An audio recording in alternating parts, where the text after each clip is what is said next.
नमस्कार, DD news पर आप देखना शुरू कर चुका हमारा खास प्रोग्राम। इस वक्त मैं हूं लाल चंद्र सिंह।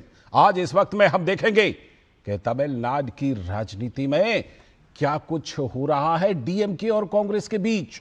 क्या साथ भी हैं और अलग भी हैं, मंच साझा नहीं कर रहे हैं डीएमके और कांग्रेस वाले, न तमिलनाडु में और ना तो उधर पुदुचेरी में किया। पुदुचेरी में तो खैर अब मतदान हो चुका है, तमिलनाडु में अभी मतदान बाकी है। इसके बाद आज खास चर्चा हम करने वाले हैं कि बम्पर मतदान हुआ कल 2 राज्यों और 1 केंद्र शासित प्रदेश में।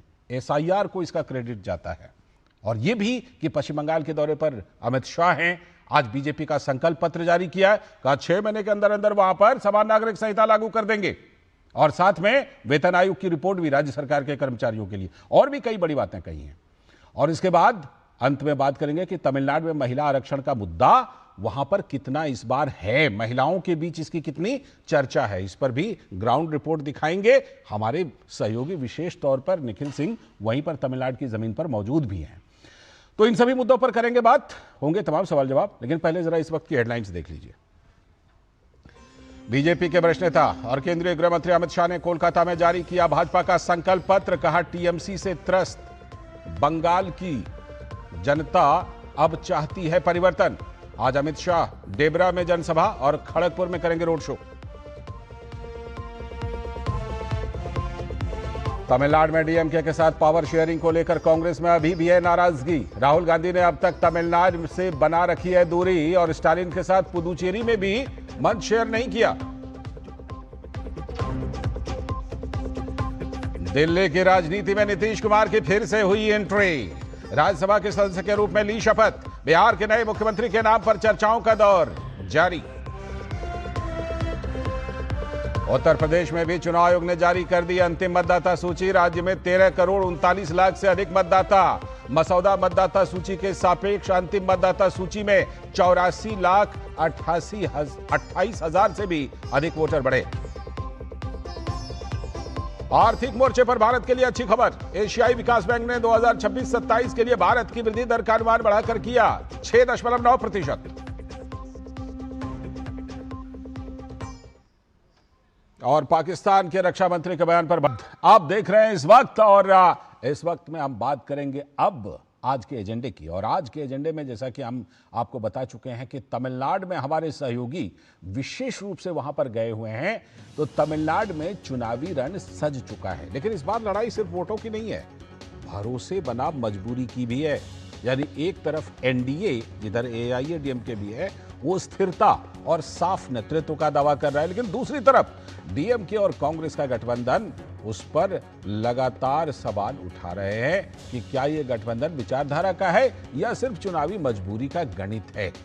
समझने के लिए आपको सीधे ग्राउंड रिपोर्ट दिखाते हैं जो हमारे सहयोगी निखिल सिंह ने भेजी है। तमिलनाडु के चुनावी रण में सियासत का ताप बढ़ता जा रहा है, गठबंधनों का आकार बढ़ रहा है, उनके बीच के सियासी दल बढ़े हैं, लेकिन भरोसे की डोर कमजोर हुई है। और इतिहास गवाह है कि जो गठबंधन मजबूती के साथ चुनाव लड़ा है उसने विजयश्री हासिल की है, जबकि गठबंधनों के दलों के बीच के आपसी दरार और मनमुटाव ने जीती हुई बाजियां पलट दी हैं।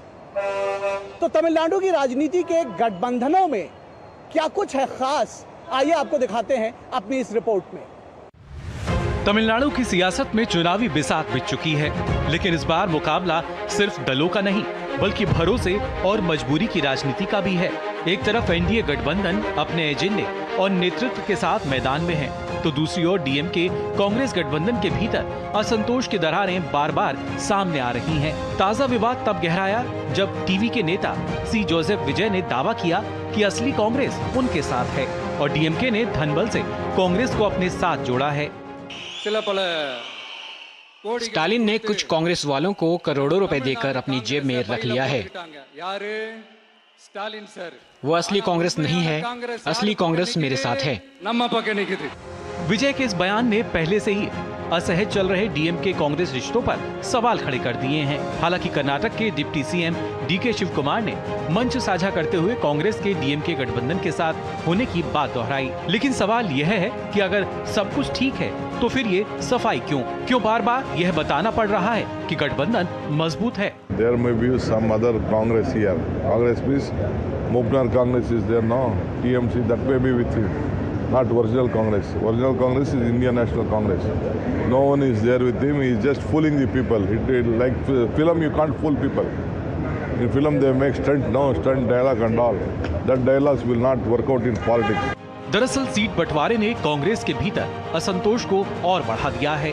डीएमके ने 234 में से 164 सीटें अपने पास रखी हैं और कांग्रेस को केवल 28 सीटों पर संतोष करना पड़ा। कभी तमिलनाडु की राजनीति में निर्णायक भूमिका निभाने वाली कांग्रेस का इतना सीमित होना कार्यकर्ताओं के मन में सवाल खड़े कर रहा है। क्या यह गठबंधन बराबरी का है या फिर मजबूरी का? इधर राहुल गांधी की दूरी भी राजनीतिक चर्चा का विषय बनी हुई है। अभी तक उन्होंने तमिलनाडु में सक्रिय प्रचार नहीं किया। यहाँ तक कि स्टालिन के साथ मंच साझा न करने की बात भी विपक्ष उठा रहा है। डीएमके की ओर से सफाई दी जा रही है कि राहुल गांधी 21 तारीख को आएंगे। The last election also Rahul Gandhi came on. Mr. Modi will come 10 times. That is different. But so far Rahul Gandhi is concerned, the last election also he came only once. Like that he will come before 21st he will come. BJP और NDA इसी सवाल को राजनीतिक मुद्दा बना रहे हैं। BJP नेताओं का कहना है कि डीएमके का यह गठबंधन सत्ता के लिए बनाया गया गणित है, न कि विचारधारा का मेल। बीजेपी का दावा है कि जब सहयोगी दलों के बीच भरोसा ही कमजोर हो, जब सीटों पर असंतोष हो, जब नेतृत्व मंच साझा करने में सावधानी बरतें, तो जनता ऐसे गठबंधन पर कितना भरोसा करेगी? राहुल गांधी और डीएमके एक ही दिन पुदुचेरी में थे, उनका चुनावी संबंध भी है। उसके बावजूद एक दूसरे से नहीं मिले, एक दूसरे के नाम तक नहीं लिए अपने भाषण में। तो इससे एक तनाव की स्थिति, एक परस्पर लैक ऑफ ट्रस्ट की एक जो भावना है वो सामने आ रही है। तो इसलिए डीएमके का अलायंस गठबंधन का हार कांग्रेस के भी बड़े हार के रूप में तब्दील होने वाली है। तमिलनाडु की चुनावी जंग में गठबंधन दलों का आपसी तालमेल बड़ा सवाल बनता जा रहा है और इसी का जवाब तय करेगा कि राज्य में द्रविड़ राजनीति का अगला अध्याय लिखा जाएगा या फिर एनडीए का नया विस्तार और सुदृढ़ होगा। ये रिपोर्ट आपने हमारे सहयोगी निखिल सिंह की देखी, जो कि इन दिनों तमिलनाडु में विशेष रूप से वहां के चुनावी हालात का जायजा लेने के लिए वहीं की जमीन पर मौजूद है और सीधे जुड़ भी गए हैं। निखिल, इस बार जब तमिलनाडु में चुनाव की चर्चा शुरू हुई थी, कई महीने पहले की बात है, तो कांग्रेस ने कहा ये कब तक हम आपकी सरकार बनवाते रहेंगे आपके साथ रहकर, हमें भी तो पावर शेयर कीजिए। हम जब कभी भी आप केंद्र में आते हैं तो हम आपके साथ पावर शेयर करते हैं। एक तो पावर शेयर नहीं किया, ऊपर से सीटों की संख्या में कोई बढ़ोतरी नहीं की। क्या इन्हीं सब चीजों का असर दिखाई पड़ रहा है जो आपकी रिपोर्ट में हमने देखा कि दोनों पार्टियां मिल करके रैली, रोड शो, चुनावी कार्यक्रम ना तो तमिलनाडु में कर रही हैं ना पुदुचेरी में की? हाँ, शायद बिल्कुल आप ये ठीक कह रहे हैं कि इन्हीं चीज़ों का असर दिख रहा है। कांग्रेस के भीतर छटपटाहट तो है, लेकिन वो कुछ कर नहीं सकती। दरअसल ये बात डीएमके भी बहुत अच्छी तरह से जानती है और यही वजह है कि कभी सत्ता के शीर्ष पर रहने वाली कांग्रेस, जो 67 से पहले जब द्रमुक की सियासत यहाँ शुरू हुई, तो सभी जानते हैं कि कांग्रेस का यहाँ एक छत्र राज था, लेकिन वो कांग्रेस आज 28 सीटों पर लड़ने के लिए मजबूर है और 28 सीटों पर ये लड़ रही है। कहा जा रहा है भाई बीजेपी अपना साउथ में तमिलनाडु में पांव पसार रही है। 27 सीटों पर बीजेपी लड़ रही है और ये जो ओल्ड ग्रैंड पार्टी है वो 28 सीटों पर सिमट गई है। पौंडीचेरी में अभी इलेक्शन का प्रचार हो रहा था, स्टालिन और राहुल गांधी दोनों एक साथ थे वहां पर, लेकिन एक साथ उन्होंने मंच शेयर नहीं किया, यानी कि दोनों प्रचार एक समय कर रहे थे लेकिन वो साथ में नहीं आए। तो सवाल जरूर पूछे जाएंगे कि आखिर क्या वजह है। और उसके बाद जब विजय के लोग, जो विजय की पार्टी है, उनके लोग कहते हैं कि असली कांग्रेस तो हमारे साथ है, क्योंकि कांग्रेस लगातार ये कोशिश करती रही कि किसी तरह से विजय का साथ अगर गठबंधन हो जाए तो डीएमके के इस चंगुल से कहीं ना कहीं या इस मजबूरी से बाहर निकला जा सके।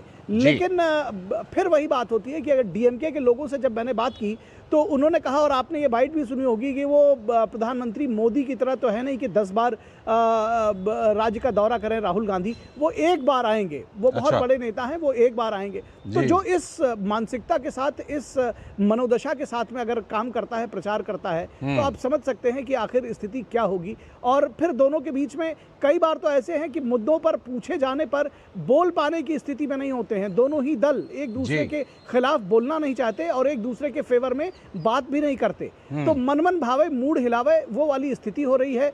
लेकिन अब जाएं तो कहां जाएं, ये स्थिति है। और दूसरी तरफ निखिल, जो AIADMK की अगुवाई में एनडीए है, उसमें आपसी तालमेल क्या इस गठबंधन के मुकाबले बेहतर है इस बार? चाहे वो बीजेपी हो, AIADMK हो, और भी वहां पर MDMK, PMK, ये सब भी छोटी छोटी पार्टियां उसमें आकर जुड़ी हैं। अगर इसको स्पष्ट रूप से देखा जाए तो बीजेपी का जहां तक सवाल है, बीजेपी ने अभी तक जो उसका ओवरऑल जिस तरह से पार्टी का संगठन रहा है, तो अपेक्षाकृत बहुत अनुशासित पार्टी मानी जाती है। तो अगर अन्ना मलाई को लेकर के AIADMK को कोई प्रॉब्लम है तो अन्ना मलाई को समझा लिया गया, उनको कहा गया कि आप काम करें, आप चुनाव ना लड़ें। तो जी। इसमें कहीं कोई रिफ्ट कम से कम पब्लिक के सामने एट फेस वो दिखाई नहीं पड़ रहा है कि वो वोटरों पर उसका कोई असर हो।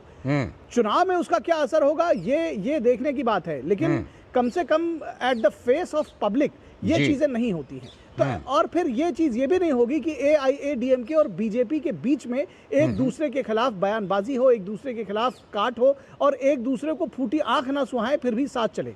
ये बात नहीं हो पा रही। तो ऐसे में फिर ये कहा जा रहा है कि ये जो गठबंधन है, ये जो साथ है, ये ज्यादा मुफीद दिखता है क्योंकि ये दोनों के परस्पर हितों को साधता हुआ दिखता है। तो ऐसे में ये कहा जाए कि ये गठबंधन, और फिर जहां तक आपने छोटे दलों की बात की, चाहे वो रामदास की बात हो, PMK की बात हो, तो ये दल भी अपना अपना शेयर, जिस तरह से आपने उत्तर प्रदेश में तमाम सारे दलों को देखा है, बिहार में बहुत सारे दलों को देखा है कि जातीय आधार पर उनका कुछ कुछ जिलों में अपना अपना वोट बैंक है, वो उसको प्रभावित करते हैं। तो उनको अपनी पार्टी की इस किटी में जोड़े रखना बहुत जरूरी है, क्योंकि वो सिर्फ अपनी सीट पर, हो सकता है वो 2-4 सीटें ही ले रहे हैं, लेकिन वो प्रभावित पूरी 234 सीट या कम से कम 100 सीट, 150 सीट या 50 सीट अगर वो प्रभावित कर रहे हैं, या 4-5 जिलों में उनका प्रभाव जा रहा है, तो उनको रखे रहना, अपने साथ जोड़ना भी जरूरी हो जाता है। तो कम से कम ये देखा जाए तो सीधे तौर पर AIADMK और बीजेपी के गठबंधन में ऑन फेस कोई जो सामने रिकॉर्ड पर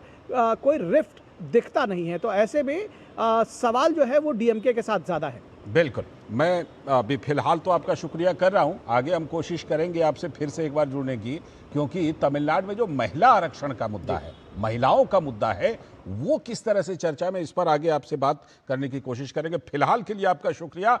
और इस वक्त में अभी वक्त आ गया है एक और छोटे से ब्रेक का। ब्रेक के बाद जब लौटेंगे तो ब्रेक से लौटने के बाद बात करेंगे कि जो कल बम्पर वोटिंग हुई है उसके पीछे SIR कितना बड़ा कारण है, और पश्चिम बंगाल में फिर भी SIR का ऐसा विरोध क्यों, और आज बीजेपी ने घोषणा पत्र भी जारी किया है। छोटा सा ब्रेक।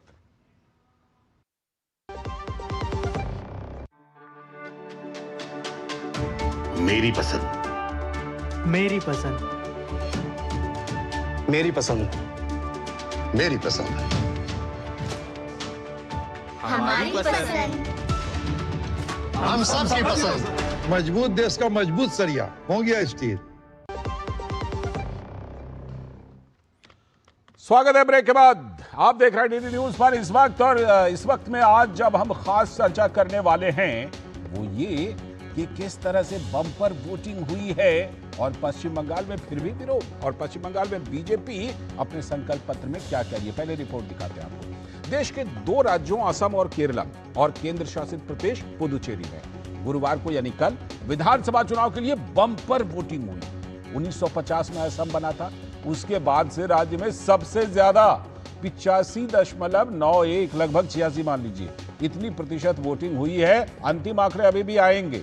इससे पहले 2016 में 84.7% मतदान हुआ था। उसी तरह से पुदुचेरी में आजादी के बाद सबसे ज्यादा करीब करीब 90%, 89.87 इतना मतदान हुआ। इससे पहले का रिकॉर्ड वहां 85% का था। केरलम की बात कीजिए, 1987 के बाद पिछले 39 सालों में सबसे ज्यादा वोटिंग हुई 78.27% वोट डाले गए। वहां पर 1987 में 80.54% मतदान हुआ था। और यह भी बात है कि अंतिम आंकड़े आएंगे तो हो सकता है इसे क्रॉस कर जाए। तो कल हुए मतदान में जो बम्पर वोटिंग हुई है उसकी प्रमुख वजह एसआईआर से हुए वोटर लिस्ट के शुद्धिकरण को माना जा रहा है। असम, केरलम और पुडुचेरी में रिकॉर्ड मतदान के लिए चुनाव आयोग ने भी एसआईआर को क्रेडिट दिया है। इससे पहले भी वोटर लिस्ट शुद्धिकरण के बाद एसआईआर के बाद बिहार में भी बम्पर वोटिंग हुई थी। और उधर एसआईआर के बाद तमिलनाडु में भी लगभग 1 करोड़ नाम कट गए हैं इस बार। लेकिन पश्चिम बंगाल में अभी तक करीब 91 लाख नाम कटे हैं। इसी को ममता बनर्जी चुनावी मुद्दा बना रही हैं। आज उत्तर प्रदेश का भी जारी हो गया। उत्तर प्रदेश में अंतिम मतदाता सूची में 13 करोड़ 39 लाख से अधिक मतदाता हैं। और जो ड्राफ्ट आई थी यानी मसौदा मतदाता सूची, उसके मुकाबले अंतिम मतदाता सूची में 84,28,000 अधिक वोटर बढ़े हैं। यानी कि लॉजिकल डिस्क्रिपेंसी की सुनवाई के बाद इतने जोड़े गए। इस बीच आज वरिष्ठ बीजेपी नेता और केंद्रीय गृह मंत्री अमित शाह कोलकाता पहुंचे और वहां पर उन्होंने भाजपा का संकल्प पत्र जारी किया। बीजेपी ने अपने इस संकल्प पत्र में वादा किया है कि अगर वो सत्ता में आती है तो 6 महीने के अंदर पश्चिम बंगाल में समान नागरिक संहिता यानी यूसीसी लागू करेगी और राज्य के कर्मचारियों को नए वेतन आयोग की रिपोर्ट भी लागू करेगी और उनको फायदा होगा। साथ ही अमित शाह ने कहा कि टीएमसी से त्रस्त पश्चिम बंगाल की जनता अब परिवर्तन चाह रही है।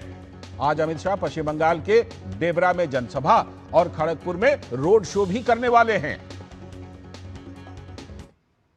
लेकिन सबसे पहले आपको बम्पर वोटिंग पर प्रतिक्रिया बताते हैं। कांग्रेस के नेता प्रमोद तिवारी ने कहा कि जब भी बम्पर वोटिंग होती है तो इसका मतलब तो यह होता है कि यह वोटिंग सत्ता के खिलाफ होती है।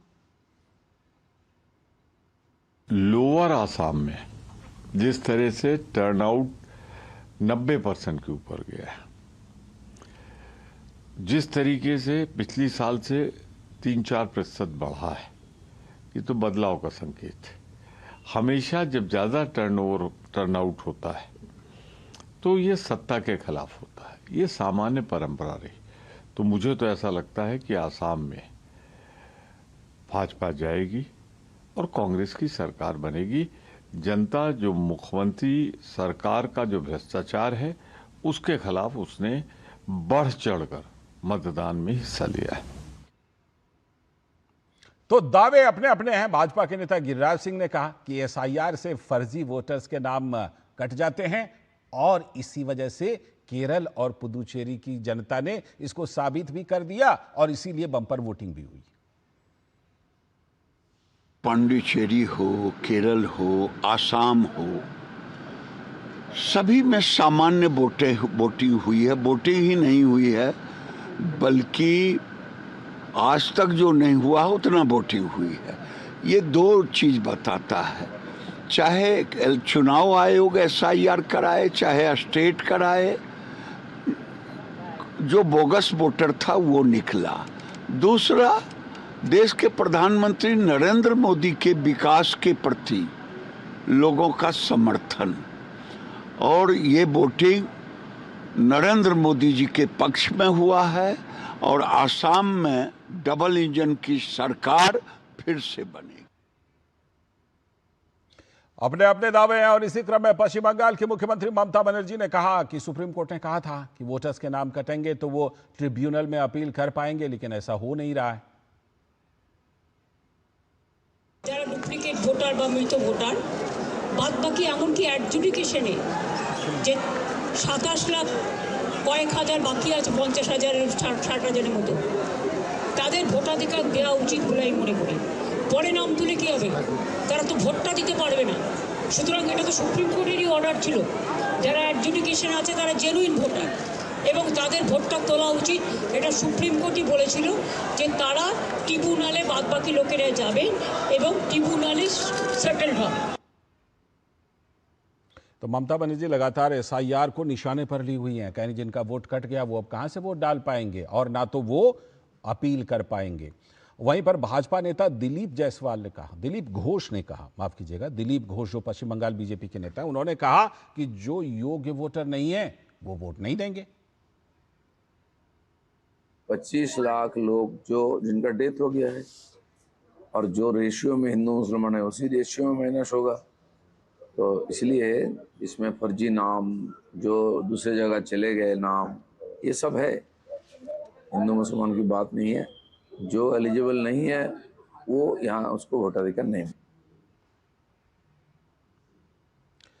तो ये जो मुद्दा है कि बम्पर वोटिंग में एसआईआर का कितना बड़ा योगदान, इसका क्या नतीजा होगा, और फिर पश्चिम बंगाल से जुड़ी बातें भी कि एसआईआर का इतना विरोध क्यों, और बीजेपी वहां बड़े बड़े वादे भी कर रही है। इसी पर आज खास चर्चा करने के लिए हमारे साथ अनंत अमित जी, भारतीय जनता पार्टी के प्रवक्ता, जुड़ चुके हैं। अनंत अमित जी, बहुत बहुत स्वागत है आपका।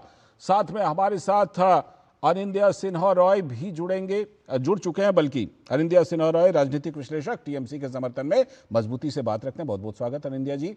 हमारे साथ हमारे सलाहकार संपादक विनोद मिश्र जी भी जुड़े हुए हैं, और प्रसेनजीत दा जमीन से भी जुड़ चुके हैं हमारे साथ, हमारे वरिष्ठ संवाददाता, हमारे वरिष्ठ सहयोगी।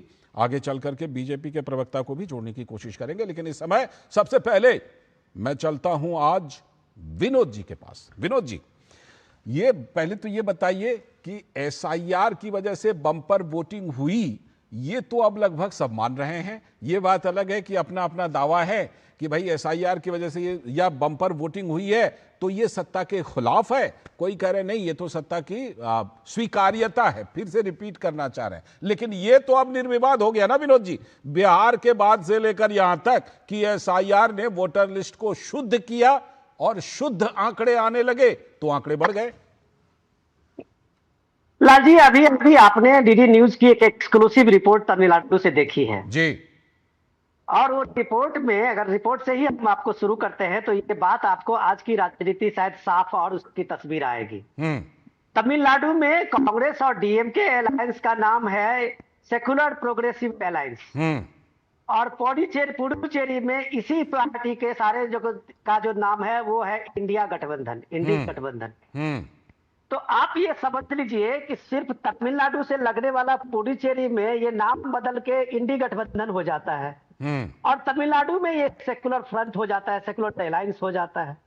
जिस सेकुलर अलायंस की बात में आपने वहां के कांग्रेस के नेताओं का भी आपने सुना जी, कि वो कांग्रेस के नेता बार बार राहुल गांधी से ये बात कर रहे हैं कि एक बार मैदान में आके लड़ो, कब तक ये डीएमके की गुलामी करोगे।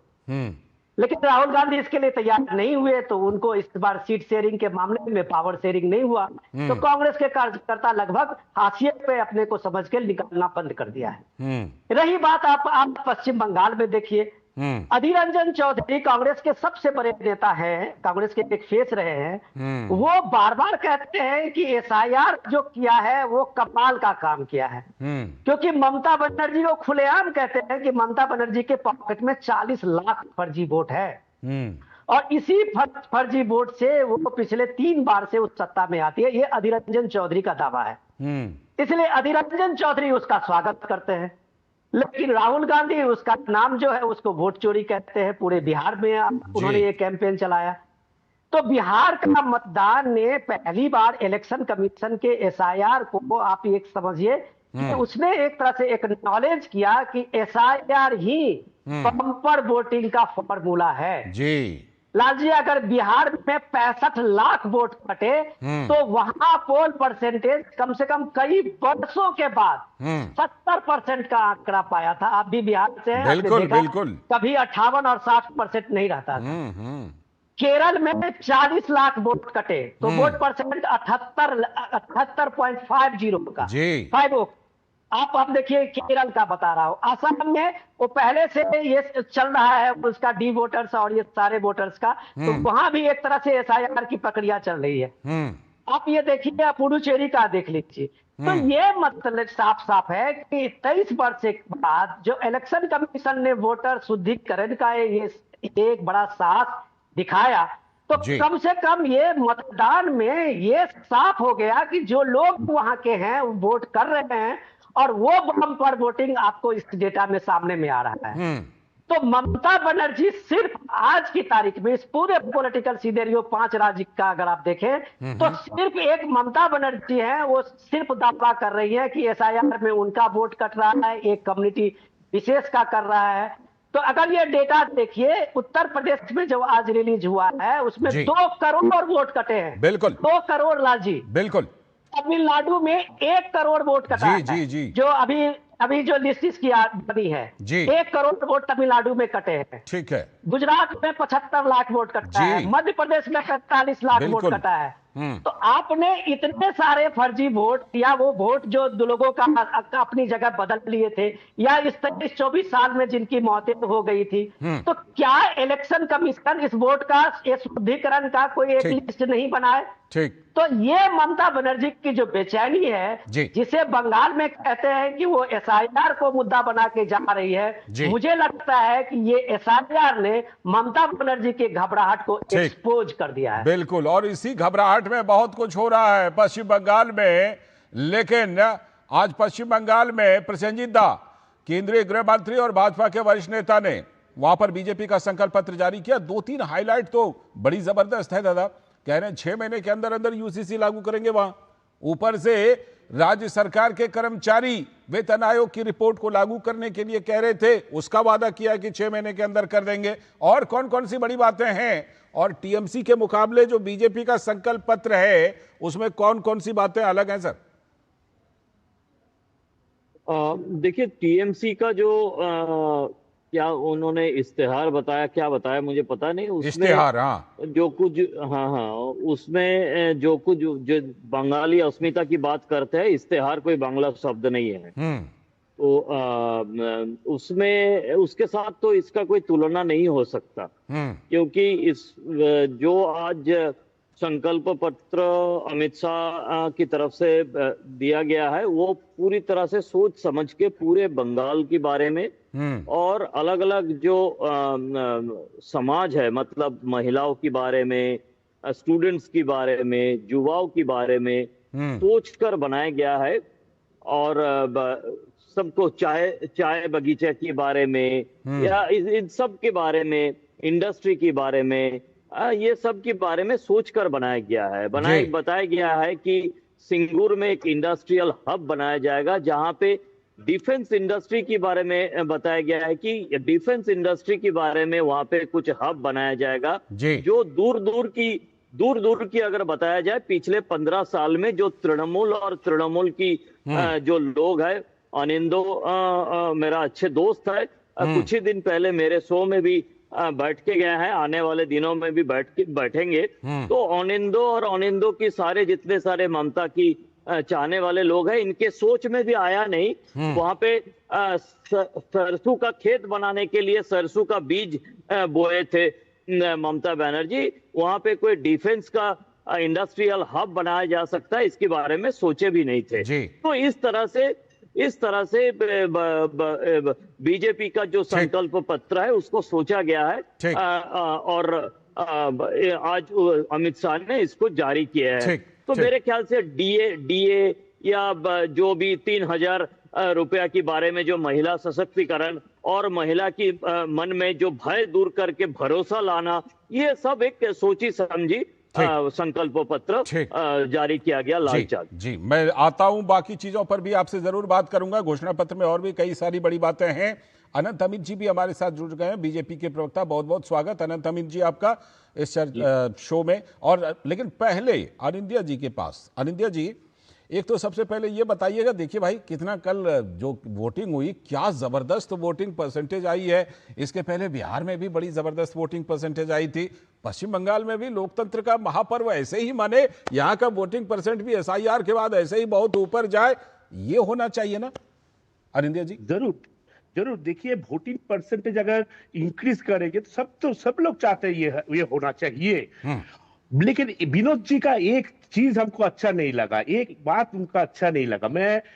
उन्होंने बताया कि यूपी में 2 करोड़ से भी ज्यादा वोटर कट गया। ठीक, अरे भाई, अगर यूपी में 2 करोड़ फर्जी वोटर था तो वहां से मेरा प्रधानमंत्री जी उधर से चुनाव लड़े, तो इसका मतलब क्या फर्जी वोट से चुनाव जीता है हमारा प्रधानमंत्री जी? ऐसे तो बात है नहीं, मैं तो नहीं कह रहा हूं। उन्होंने कह रहा है कि बंगाल में टीएमसी वाले जो जीतते हैं वो फर्जी वोटों से जीतते हैं, इसलिए इतना नाम कट गया। अगर यूपी में भी ऐसे ही बात है, 2 करोड़ के ऊपर वोटर काट गया, तो फर्जी वोट से कि मेरा हम लोग का प्रधानमंत्री जी जयी हुए हैं? नहीं, मैं तो नहीं मानता। एक बात। नंबर 2, अगर वोटर लिस्ट अशुद्ध था, वोटर लिस्ट में अशुद्धि थी, अशुद्ध था, मैं मान लेता हूं वोटर, अनिंद्या जी वोटर लिस्ट अगर अशुद्ध था तो लोकसभा चुनाव में भी अशुद्ध वोटर पड़ा होगा, और पश्चिम बंगाल में जो 3 बार ममता बनर्जी मुख्यमंत्री बन गई वहां भी अशुद्ध वोट पड़ा होगा, मान लीजिए इसको। तो लालचंद जी आपको दबा के साथ ये कह रहे हैं कि हम लोग का प्रधानमंत्री नरेंद्र मोदी जी यूपी बनारस से जो चुनाव जीता है फर्जी वोटर से जीता है। अब आप देख लीजिए ना बनारस में कितने फर्जी वोटर आए हैं, बनारस में कितने फर्जी वोटर आए हैं। मैं तो एग्जांपल दे रहा हूं। नहीं, मैं आपको कह रहा हूं, मैं आप ही के सवाल का जवाब दे रहा हूं ना। आपने बनारस पकड़ लिया, पकड़ लीजिए बनारस में कितने फर्जी वोटर आए उसका डेटा निकाल लीजिए। उसके बाद ये सुनिश्चित कीजिए कि इसमें से कितने फर्जी वोटर ने नरेंद्र मोदी जी के लिए, प्रधानमंत्री के लिए वोट किया था, तो उतना सा होगा तो होगा, मान लीजिए उसको तो आनंद जी भी मानेंगे, अनंत अमित जी भी। कोई जीतता नहीं, मैं तो ये दबा के साथ कह रहा हूँ कि फर्जी वोट से कोई जीतता नहीं है। मैं तो ये मानने के लिए तैयार हूँ। जैसे नंदोलाल बोस, वर्ल्ड फेमस नंदोलाल बोस, शांति निकेतन का उनका रिलेटिव, उनका क्या है, रिलेटिव का वोट भी कट गया। वो लोग बहुत दिन से इधर है। जैसे 27 लाख वोट कट गया। हम लोग चाहते हैं कि लोगों को देखिए ट्राइब्यूनल में जाने के लिए उनको मोहलत दीजिए। तो ठीक है ना, सुप्रीम कोर्ट सुनवाई कर रहे ना, आप ही तो बढ़ के सुप्रीम कोर्ट गए थे। सुप्रीम कोर्ट ने फिलहाल के लिए ये व्यवस्था दी कि अभी जो मतदान होने वाला है कहीं तो हमें रुकना पड़ेगा, अभी फिलहाल यहां रुकते हैं, और जिनको 27 लाख लोगों में से जिनको जाना है अपील के लिए उनको व्यवस्था देगी सुप्रीम कोर्ट। आपको क्यों लगता है सुप्रीम कोर्ट जरूर व्यवस्था देगी? मुझे तो ये लगता है लालचंद जी, लोगों को वोटर राइट होना चाहिए, ये तो डेमोक्रेटिक राइट है। नहीं देखिए सुप्रीम कोर्ट क्या बोला मुझे ये पता नहीं है, लेकिन हम लोग ये अपील करते हैं, ये बात से नहीं, सुप्रीम कोर्ट ने जो कहा उसको जानिए। जो लोग यहाँ का है, आप ही लोग, मतलब टीएमसी आगे बढ़ के सुप्रीम कोर्ट गई थी। आ रहा हूं प्रसेनजीत दा, जरूर जाएंगे सुप्रीम कोर्ट, क्यों नहीं जाएंगे। देखिए आप नहीं मानते कि जो यहाँ का वोटर है उनको चुनाव में वोट देना चाहिए? मैं तो मानता हूँ, जो जेन्युइन वोटर है देना चाहिए। वही हम लोग भी वही कह रहे हो कि भाई जो 27 लाख है उनको भी मौका दीजिए। ठीक। मैं एक पहले छोटी सी प्रतिक्रिया, और एक चीज, हाँ जल्दी से फिनिश कीजिए। अच्छा, और आज अमित शाह जी ने आके बहुत कुछ बताया, पसंदीदा बताया, हाँ, उस पर आगे से चर्चा करूंगा। अभी फिलहाल SIR पे 2 दिन पहले जब लक्ष्मी भंडार देते थे ये तृणमूल कांग्रेस, वो अमित शाह जी बोलता, ये मोदी जी भी बोला कि भिक्षा दे रहे। आज वही बात 1,500 रुपया से बढ़ा के 3,000 दे रहा है। अब तो भिक्षा नहीं है। एक बोला चाय का पत्ती का जो गार्डन होता है ना, टी गार्डन। अब मुझे थोड़ा सा अमित आनंद जी को लाने, अनंत अमित जी को लाने दीजिए। अनंत अमित जी, अरे टी गार्डन खोलने वाला बात, अनिंद्या जी दूसरे राउंड में आ रहा हूँ। ठीक, अनिंद्या जी दूसरे राउंड में आ रहा हूँ। अनंत अमित जी बताइए। अनंत अमित जी कह रहे हैं कि भाई आप कह रहे हैं पश्चिम बंगाल में फर्जी वोटर, तो फर्जी वोटर के आधार पर तो कई इलेक्शन, पूरे देश में इलेक्शन हुए, उसको भी मान लीजिए। देखिए लाल जी, जिस तरीके से अभी हमारे मित्र कह रहे हैं, यदि आपको लग रहा है कि अगर ये वोट कट रहे हैं तो आपको दिक्कत किस बात की है? पहली बात यह कि SIR की, जिस तरीके से SIR कोई राजनीतिक एजेंडा नहीं है, यह लोकतंत्र के शुद्धिकरण का एक अभियान है, और यह अभियान लोकतंत्र के इतिहास के प्रारंभ होने से 1992 से शुरू होता है, और लगभग 10वां SIR चल रहा है। और इससे पहले 9 बार कांग्रेस की सरकार में हुआ है। 2003 में हमारी सरकार थी, श्रद्धेय अटल बिहारी वाजपेयी जी के नेतृत्व में सरकार चल रही थी, लेकिन 2004 में जब संपन्न होता है तो माननीय मनमोहन सिंह जी की सरकार होती है, यानी कि कांग्रेस की सरकार होती है। और लगातार, और ये बताइए लाल जी, मैं अपने मित्र से पूछना चाहता हूं कि इतने SIR हुए, क्या कभी SIR का विरोध इस देश में किसी दल ने किया था? कभी नहीं। लेकिन आज भारतीय जनता पार्टी हमारी एनडीए की सरकार है, और तमाम विरोधी दल जिस तरीके से बिहार की अभी आप चर्चा कर रहे थे, बिहार में नवंबर में रिजल्ट आता है, 14 नवंबर को, लगभग 5 महीने लाल जी हो गए। आज तक बिहार में एक भी complain election commission of India के पास नहीं आया कि किस तरीके से कहीं भी वोट की कोई चोरी हुई हो। लगभग 5 महीने बीत गए। लेकिन आज जिस तरीके से माहौल बना रही है पश्चिम बंगाल हमारी सरकार, हमने ये कहा कि इस केस के एक भी जायज वोटर का नाम कटेगा नहीं, और एक भी नाजायज वोटर का नाम रहेगा नहीं। ये हमारा अभियान है। ठीक, मैं अब आप जरा उस पहलू पर आ जाता हूं। विनोद जी आप भी कुछ कहना चाह रहे थे, वो जोड़िए। और ये भी कि आज पश्चिम बंगाल में जो भाजपा ने संकल्प पत्र दिया है विनोद जी, बहुत जबरदस्त बातें कही है, यूसीसी की बात, वेतन आयोग की बात और बहुत सारी बातों का प्रसेनजीत दा भी जिक्र कर रहे थे। लाल जी, पहले मैं धन्यवाद का जवाब दूं। आनंदी जी जो बता रहे थे, वो सुप्रीम कोर्ट में उन्हीं की पार्टी है पिछले मैंने तो बोल दिया से। और लेकिन वो सुप्रीम कोर्ट ने क्या कहा, इससे कोई लेना देना इनका नहीं है। अनिंदर जी, सुप्रीम कोर्ट ने अभी जो आपका पिछला जो केस सुनवाई थी उसमें सुप्रीम कोर्ट ने साफ किया था कि किसी मतदाता का नाम अगर वोटर लिस्ट में नहीं है तो इसका मतलब ये नहीं होता कि उसकी नागरिकता खत्म हो जाएगी। आप लोग झूठ बोल रहे हैं, लोगों को बता रहे हैं कि तुम्हारी नागरिकता छीनी जा रही है। ठीक है। तो आप सुप्रीम कोर्ट ने जो कहा है उसको आपने गलत तरीके से आप पश्चिम बंगाल में अभियान बना रहे हैं जी। दूसरी बात कि आप जब कह रहे थे कि यूपी में इतने वोट कटे तो क्या वो फर्जी वोट थे, तो इसका मैं आपको जवाब देता हूं कि आप ये बात जानिए कि वोटर लिस्ट शुद्धिकरण 2002 के उसमें हो रहा है, माप में। बिल्कुल। तो 2002 के एसआईआर के बाद ये 2026 का जब एसआईआर है अनिंदो जी, तो इसमें कम से कम जो मृतक हैं उनके नाम जो लगातार स्थानांतरित वाले भी, जो स्थानांतरित वाले लोग, जो लोग जो माइग्रेशन के इस दौर में काफी लोग यहाँ से वहां शिफ्ट किए हैं जी। तो ये फर्जी वोट, ये यूपी में ऐसा नहीं है कि वो फर्जी वोट पहले वोट डालते हैं अब नहीं डाले, वो वोटर थे ही नहीं, इसलिए यूपी का परसेंटेज, वोटिंग परसेंटेज कभी भी 50-55% से ज्यादा नहीं रहा है। ठीक। खुद प्राइम मिनिस्टर के कंस्टिट्यूएंसी में आप उनका डेटा मिला लीजिए तो 50-55% का ही पोलिंग है। बिल्कुल। तो ये पश्चिम बंगाल का जैसा नहीं है कि सीमा के जितने जिले हैं वहां 80% वोट पोलिंग होते हैं। आपके यहाँ पश्चिम बंगाल ने इस देश में रिकॉर्ड बनाया है कि वहां मालदा से लेके और मुर्शिदाबाद तक के इलाके में 100% पोलिंग हुई है। जी 100% पोलिंग का पूरे विश्व में अगर कोई रिकॉर्ड होगा तो पश्चिम बंगाल है। तो क्या आप लोगों को बता रहे हैं, ये बात समझने की जरूरत है अरिंदो जी कि ये पश्चिम बंगाल का जो शुद्धिकरण है वो बंगाल की राजनीति का टर्निंग पॉइंट साबित होने वाला है, इसे याद रखिए। लेकिन ये तो चुनावी नतीजे के बाद, चुनावी नतीजे के बाद कितना टर्निंग होता है में बैठेंगे। ठीक। प्रसेनजीत दा कुछ जोड़ना चाह रहे थे, प्रसेनजीत दा जल्दी से जोड़िए, फिर आनंदिया जी के पास। नहीं, मैं ये बोल रहा था कि ना सुप्रीम कोर्ट से लगाया गया जो जजेस है उनकी तरफ से, ना इलेक्शन कमीशन की तरफ से जो नाम कटा गया उनके नाम के साथ साथ उनके धर्म की जो परिचय है वो दिया गया। ना वो मुसलमान है, ना वो हिंदू है, ना वो क्रिश्चियन है, ना वो क्या है, ये धर्म का परिचय दिया नहीं गया। ठीक। किस हिसाब से ममता बनर्जी इन्हें मुसलमान करार दे दिया, ये पहले दिन से मेरा समझ में नहीं आ रहा है जी। ममता बनर्जी, इनका डिस्ट्रिक्ट और इनका जो असेंबली कॉन्स्टिट्यूएंसी है, किस हिसाब से इन्हें मुसलमान कह रहे हैं। लेकिन ममता बनर्जी ये नहीं कह रही है कि उनका जो भवानीपुर कॉन्स्टिट्यूएंसी है उस कॉन्स्टिट्यूएंसी से करीब 50,000 नाम काटे गए। क्या ये सब मुसलमान है? ये सब मुसलमान है क्या? और भी कई जिले की बात, आनंदिया जी जवाब। क्या मैं ऐसा कई सारे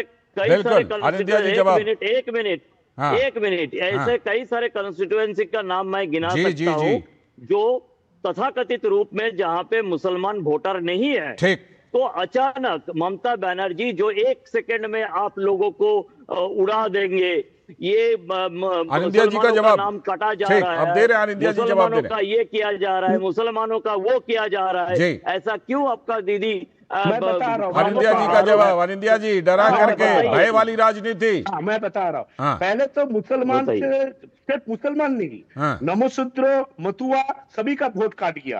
एक 2 दिन से गियर बदला है, मानने से तो थोड़ी होगा। 2 दिन से गियर बदला है दीदी ने नहीं कही है। सुनिए ना, ये एक तृणमूल कांग्रेस ने एक वीडियो दिखा दिया, आप लोग भी दिखाया शायद, हुमायूं कभी वो अनवेरिफाइड वीडियो नहीं वो और वो भी सिर्फ 2 दिन से ये बात सुनाई पड़ रही है।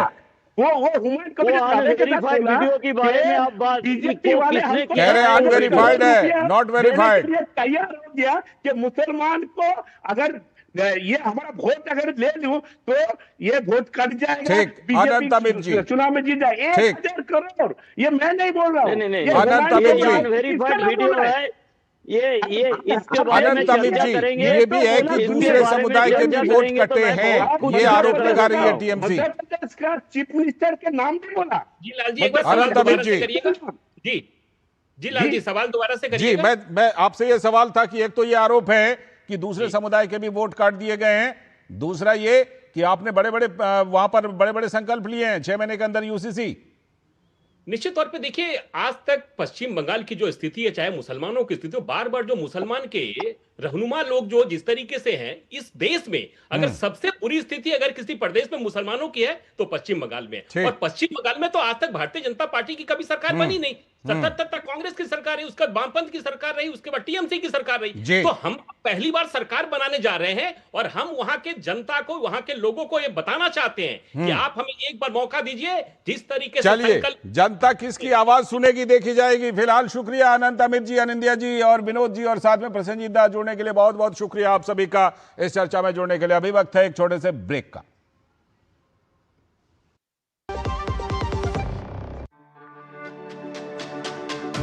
मेरी पसंद, मेरी पसंद, मेरी पसंद, मेरी पसंद, हमारी पसंद, हम सबकी पसंद। मजबूत देश का मजबूत सरिया हो गया स्टील। स्वागत है ब्रेक के बाद।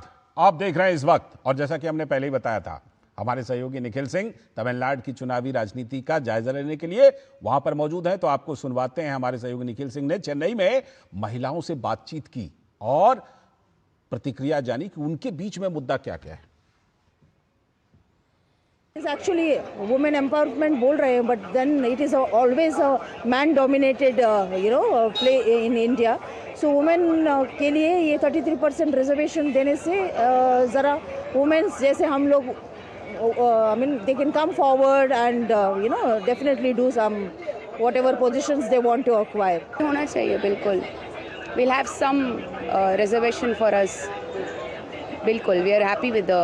लेडीज अपना पॉइंट रख सकते हैं, मैन अपना पॉइंट से ही सोचते हैं बहुत सारे चीज़ जो है लेडीज के बारे में, मतलब और लेडीज पॉइंट ऑफ व्यू नहीं है, तो it will be a good thing to have 33%, so we'll have a good lady view point also. I see it as a positive thing. Women are now everywhere, so it's of course a positive thing.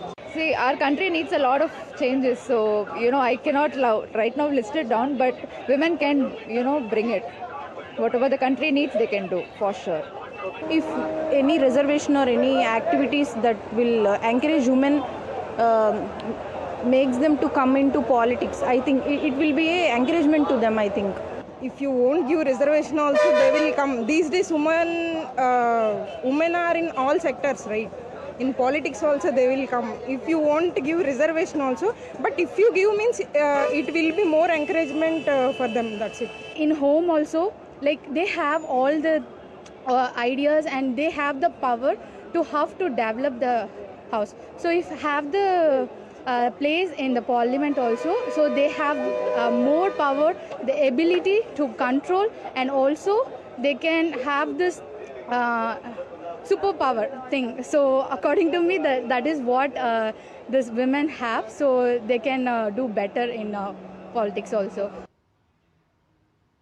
ये report दरअसल निखिल सिंह ने, हमारे सहयोगी ने भेजी थी, और सीधे निखिल सिंह हमारे साथ जुड़ भी रहे हैं। उनसे महिलाओं से जो उन्होंने बात की तो समझने की कोशिश निखिल हमने देखी। वहाँ पर तमिलनाडु की महिलाओं की आवाज़ तो है कि भाई इस तरह के आरक्षण का प्रावधान होना चाहिए, उसके समर्थन में होना चाहिए, लेकिन वहाँ पर जो राजनीतिक पार्टियां विशेष रूप से डीएमके और कांग्रेस हैं वो तो और ज़्यादा टालना चाहती हैं इसको। 16 से 18 अप्रैल का जो संसद सत्र है जिसमें 2029 से ही लागू किया जाना है, उसको टालना चाहती हैं। तो महिलाओं की आवाज़ अलग है क्या, और वहाँ सत्ताधारी पार्टी का रुख अलग है क्या? देखिए, महिलाओं की आवाज़ तो आपने सुनी और वो स्पष्ट है एकदम। और मैं आपको बताऊं कि कोई भी महिला ऐसी नहीं मिली मुझे तमिलनाडु में और चेन्नई में विशेष तौर पर जिसने कहा हो कि इसको टाल दिया जाए या 2029 के बाद लेकर आए तो चलेगा। सबने कहा कि इसको लाएं, अविलंब लाएं, और आधी आबादी को पूरा हक मिलना चाहिए, इसमें कोई शक शुबा नहीं है। दूसरी बात आपने जो कही कि जो पॉलिटिकल पार्टीज़ हैं, ख़ासतौर पर डीएमके और कांग्रेस की बात, असल में इसमें सियासत भी ढूंढ रहे हैं, सियासत भी दिखती है और साफ तौर पर इसको डीलिमिटेशन से जोड़ा है कि डीलिमिटेशन में, और बार बार वो बातें, चूंकि हम इन चीज़ों को बार बार बता चुके हैं कि डीलिमिटेशन में वो ये कहते हैं कि हमारी जो हिस्सेदारी है, तमिलनाडु की जो हिस्सेदारी है वो कम हो जाएगी। प्रधानमंत्री नरेंद्र मोदी और साथ ही साथ में सरकार की ओर से बार बार इस बात को स्पष्ट किया गया है कि ऐसा नहीं होगा। बावजूद इसके अगर इस बात को लेकर आया जा रहा है तो जाहिर तौर पर इस पर राजनीति की जा रही है। कहने के लिए कहते हैं कि महिला सशक्तिकरण के हम चैंपियन हैं और हमसे ज़्यादा और महिला एम्पावरमेंट का कोई और दूसरा हमारे साथ में हमारे बराबर की पार्टी और व्यक्ति नहीं है। लेकिन जब आप जो काम कर रहे हैं उसमें यह हो रहा है कि आपकी अपनी सियासत की वजह से ही सही, लेकिन महिलाओं का हक जो है वो मारा जा रहा है। आप सीधे तौर पर समझ सकते हैं कि अगर ये पार्लियामेंट में और राज्य की विधानसभाओं में महिलाओं की भागीदारी बढ़ेगी तो इसका सीधा असर जो महिलाओं के एम्पावरमेंट पे है वो पड़ेगा। क्योंकि मैं कुछ रिपोर्ट्स देख रहा था इन दौरान, तो 4 से 5% जो पंचायतें हैं और जो दूसरी जहां पर जो थर्ड टियर इलेक्शंस को जो कहते हैं ना, त्रिस्तरीय जो पंचायत होते हैं, उनमें केवल 4 से 5% तक भागीदारी थी जब ये महिला आरक्षण वहां पर और जो आरक्षण रोटेशन पर शुरू हुआ उसके पहले। अब वो बढ़कर के बहुत जगहों पर 25% से लेकर 40% तक पहुंच चुका है लालचंद। तो भागीदारी बढ़ी है, भले ही प्रधान पति कहे जा रहे हों, भले ही सरपंच पति कहे जा रहे हों, लेकिन अब जो महिलाएं हैं पिछले कुछ समय से आप देखिए, और शायद हमारे दर्शक भी इस बात से मुतमईन होंगे, वो इस बात से राजी होंगे कि अब धीरे धीरे स्थितियां बदल रही हैं। प्रधान पति वाली स्थिति अब धीरे धीरे बदल रही है। तो ऐसे में ये कहना कि यहाँ पर भी नेता पुत्रियां और नेताओं की बहुएं, नेताओं की पत्नियां ही केवल भागीदार होंगी, ऐसा नहीं है। जो पूरी स्थिति है आमूल चूल वो बदलेगी और विकास की इस जो पूरी एक सिनेरियो जो क्रिएट किया जा रहा है और इसमें निश्चित तौर पर एक बड़ा कदम होगा संसद में और विधानसभाओं में महिलाओं के आरक्षण को बढ़ाने, उनको आरक्षण देने और उनके प्रतिनिधित्व को बढ़ाने। बहुत बहुत शुक्रिया तमिलनाडु की जमीन से जुड़ने के लिए और वहां की जमीनी रिपोर्ट देने के लिए। निखिल, आपका बहुत बहुत शुक्रिया। और इसी के साथ आज के इस वक्त में इतना ही। पूरी टीम को दीजिए अनुमति। नमस्कार।